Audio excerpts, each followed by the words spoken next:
Hey folks, it's JR. We are back for another episode of Echoes of Shannon Street Case File. It's going to be episode 34.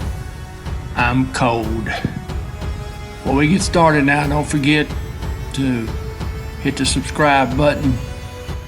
Jump down in the description, hit the link so you can start listening to the podcast, buy a copy of the book, copy of the documentary, go to my Facebook site or my website. We're going to do things a little different. I've made a command decision, as terrifying as that may be. We're going to discontinue the negotiations. We've still got several hours of it left, and unfortunately it's just a regurgitation of what we've been listening to, and we're not going to really get anything out of it since they're only touching on the same 3 or 4 topics, and Lindbergh is not going to talk to them, or at least not in a significant manner that we're going to learn anything from. What we're going to do this episode, we're going to look at the negotiation log that'll cover that time period that we're not going to listen to. We're going to listen to a statement from a lieutenant with the Negotiators who was called in off the sick board to help them out. And then that'll probably cover this episode. What we'll do after this is we're going to stick to the radio transmissions because they'll go a little bit quicker and you'll actually get something out of that.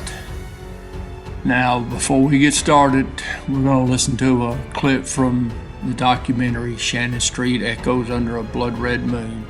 It's going to be Tim Heldorfer. He was West Charlie shift at the time, but later on became a member of the TAC unit and then a long-time homicide investigator. So, enough of the introductions. Let's go on and we'll listen to what Tim has to say about the TAC unit. Back in those days, and even when I went to the TAC unit, we did not have high-tech, fancy equipment. My shotgun, I took a hose clamp and rigged my flashlight to it so I would have a light. Now they're built in with lasers. We didn't have that equipment in those days. And when the TAC unit went in, they had their flashlights tied to the end of their weapons. And so when you go into a house and you identify, how do you identify friend or foe? Facial recognition. You see a guy, friend, bad guy, you shoot. Where's the bullet go? It's in the head, right where the light is. That's why they were all shot in the head. Continuation, page 8. Time, 14:56 hours, that's 2:56 p.m. January 12, 1983. Incident. An anonymous male black called MPD Communications and stated he had been in the house on Shannon last night when the situation began, but had escaped before more police arrived. He stated there were 4 black males still inside the house, per Lieutenant Turner. 15:10, that's 3:10 p.m. Male black Eddie Carr Jr. 2215 Heard, which Heard, that would tell you that that's just a few, maybe a block or so down the street, gave information to officer as to who might be left in the house. 15:32 hours, tape 9, side 2 starts. 16:02 hours, tape 10, side 1 starts. 16:29 hours, tape 10, side 2 starts. 17:10 hours, tape 11, side 1 starts. During this time, negotiators attempted continuously to talk to Lindbergh without any response. 17:34 hours, that's 5:34 in the evening. Information from TAC Observer, it appears that there is a small fire of some sort inside the house. 17:35, negotiator Shotwell attempts to communicate with Lindbergh, no response. 17:40 hours, tape 11, side 2 on. 18:10 hours, tape 12, side 1 on. 1840 hours, tape 12, side 2 on. 1910 hours, which is 7:10 p.m., tape 13, side 1 on. Also, electricity cut off to the house. Can't believe they waited this long to cut the electricity to the house. It's amazing. 1912 hours, Negotiator Stepter begins attempting to talk to Lindbergh over bullhorn. No response. 1940 hours, tape 13, side 1 on. Shot well back on bullhorn. 1950 hours, negotiators report hearing some movement inside the house. First movement in house since light spotted at 1734 hours. 1957 hours, that's 7:57 p.m. Stepter begins talking on bullhorn again. 20:05 hours, tape 14, side 1 on. 2018 hours, Stepter reports no sound or movement in house. 2031 hours, still no response. And then 2034 hours, it looks like it says Negotiator Douglas is back on the bullhorn. This is going to be the statement of Lieutenant William H. Thomas. This is relative to the hostage situation 2239 Shannon, occurring January 11, 1983. Lieutenant Thomas, on January 12, and that says 1982, obviously that is incorrect. On January 12, 1983, did you have an occasion to go to 2239 Shannon in regards to a hostage situation? Yes, sir, I did. Explain how this came about. On this date, I was off on sick time with a broken shoulder. However, my wife was contacted by telephone and told that a chief had requested my presence at the scene of the hostage situation on Shannon. Upon learning of this order, I immediately went to the location and reported to Chief Fred Warner. Are you a member of the hostage negotiation team? Yes, I am. Was there any specific instruction or assignment given to you after arriving on the scene? Chief Warner and Captain Adair, who was also on the scene, advised me that we would relieve the supervisors of the negotiation team and would stay on the scene until further notice. The writer then read all the logs as to what had happened prior to my arrival and got an update as to what position we were in as far as negotiations were concerned.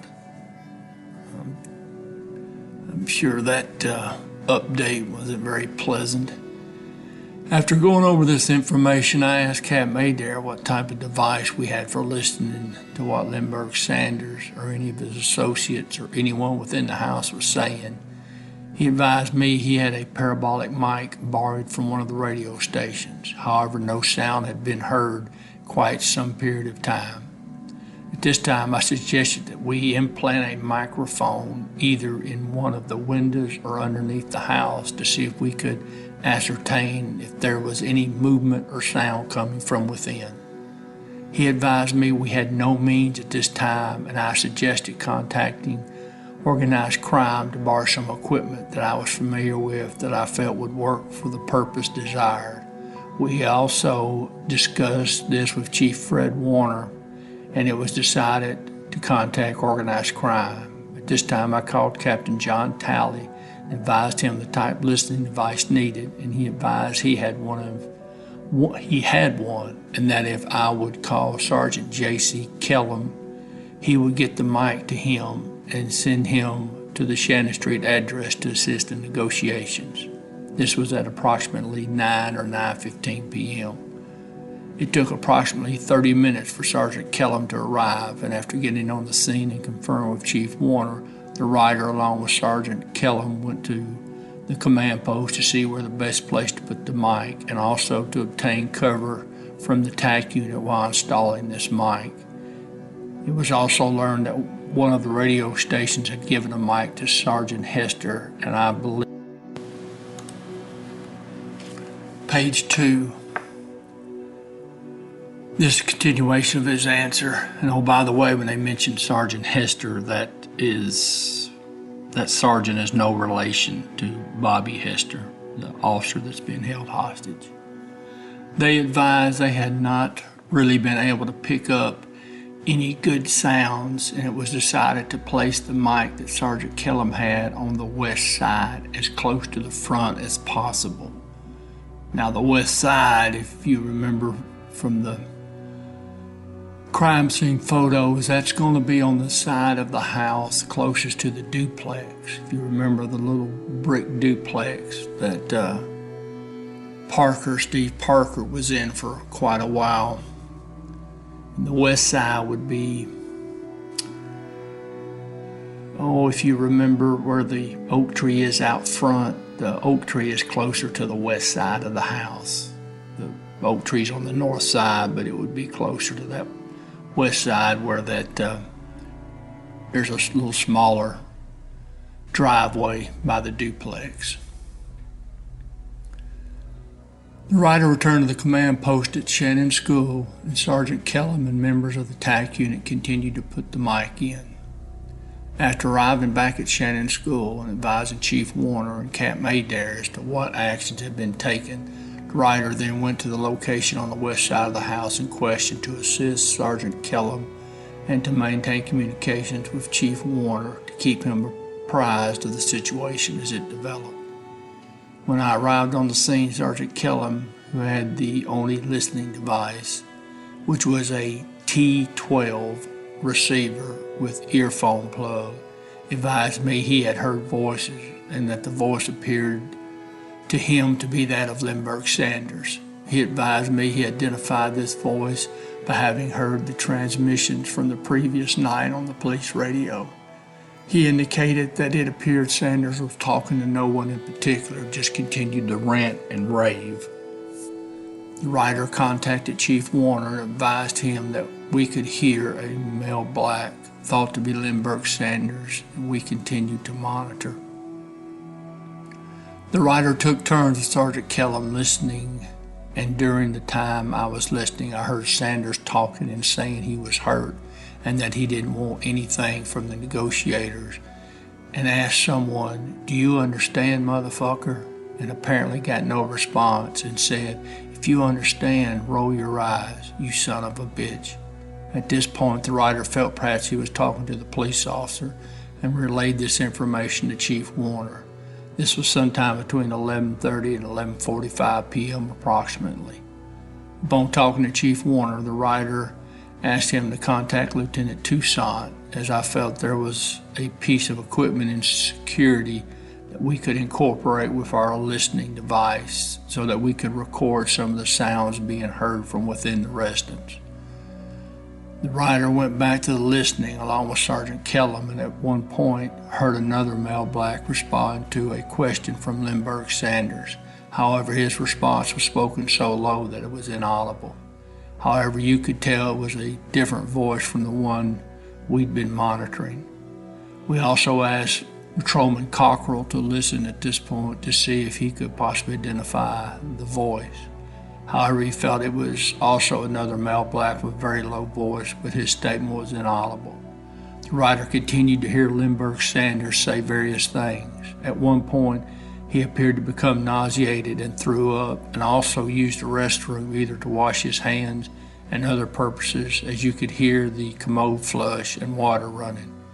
He was also heard to say, "I'm bleeding," apparently directing this to no one in particular. All right, continuation of his answer. The rider during all this kept Chief Warner appraised of the situation and also gave him some information to pass along to the negotiators in an attempt to get Sanders to talking. The negotiators did ask him about the safety of the people in the house. Did he need any clothes? Did he need any food? However, they could not make out any response. We could hear him saying, "You ain't got nothing I need. I got what y'all want."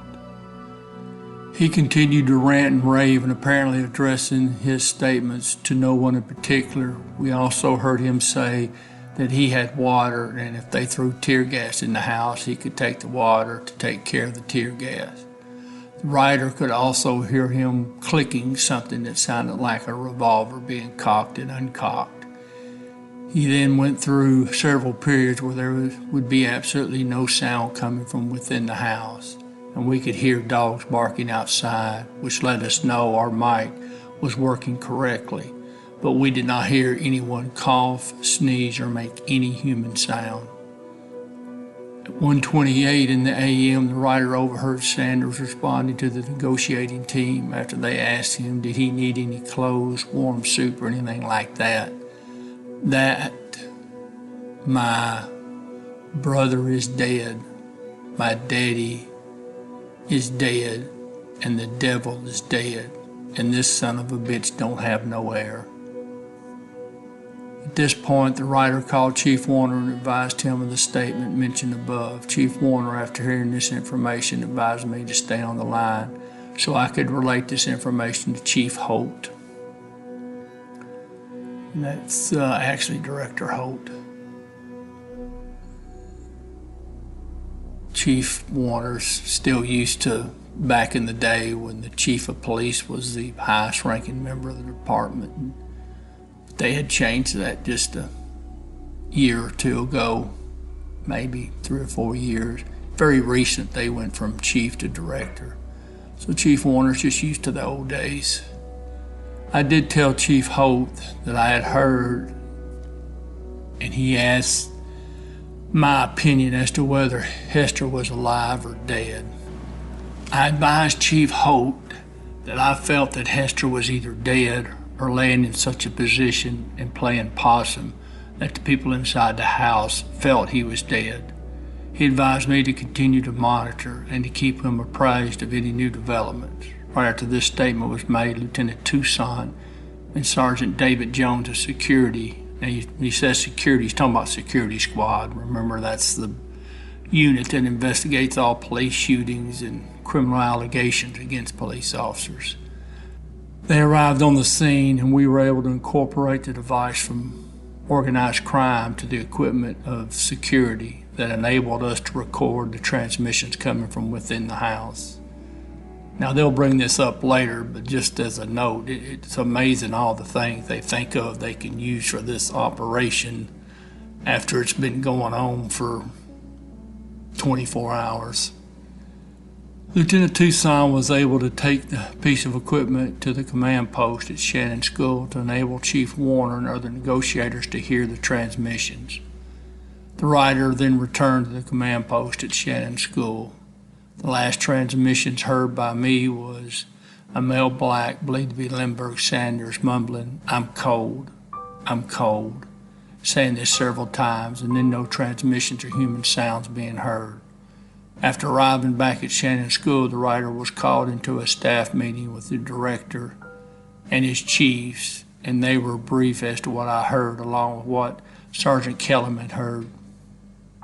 Again, it was pointed out that the writer's opinion was that Patrolman Hester was either dead or that they felt, meaning the court, he was dead and it was possible he was playing possum. The writer then resumed his position within the command post at Shannon School. Was the conversation of Lindbergh Sanders that you were monitoring being recorded? No, sir, it was not. Due to the fact this is a miniature receiver and only has an earplug to monitor it with. We did not have any other equipment at that time to adapt to this receiver to amplify the voices for recording purposes. Was the conversation that Sergeant Kellum was monitoring of Lindbergh Sanders being recorded? No, sir. Sergeant Kellum and myself were using the same listening device, alternating the person doing the listening.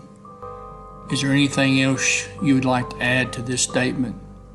I can't think of anything else at this time.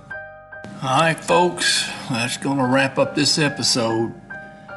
We'll be back in a couple of days, and I imagine on this next episode, we'll probably do another one of the Negotiators time logs, and then we're going to do radio transmissions So the radio transmissions were, I think we're somewhere around 9 o'clock at night or so, or after 6 p.m. anyways. We're going to do that, and we'll continue in that vein till we get to the TAC unit assault, which won't be too many more episodes, and we'll be into that. I can't think of anything else to add to this episode here other than you wonder why they didn't think of some of these ideas like listening devices and whatever. Of course, it's kind of academic. The incident never should have went this far anyways. But that's what happens when you mix politics with police work. Same as can be applied to what's going on in the world today. Politics does not mix well with police work. And unfortunately, the people that suffer are the citizens. In this particular case, it was a police officer. One thing else I failed to mention, that title director that was created by the mayor, so he would have more control over the police department, because the director is an appointed position. That means the mayor can fire him whenever he wants for no reason whatsoever. Just tell him he's gone. So just keep that in mind. That plays some part in everything that's went on then and since then. Well, folks, I do appreciate it. Sorry about me getting on that soapbox. But we'll be back in a few days, and I will see you down the road.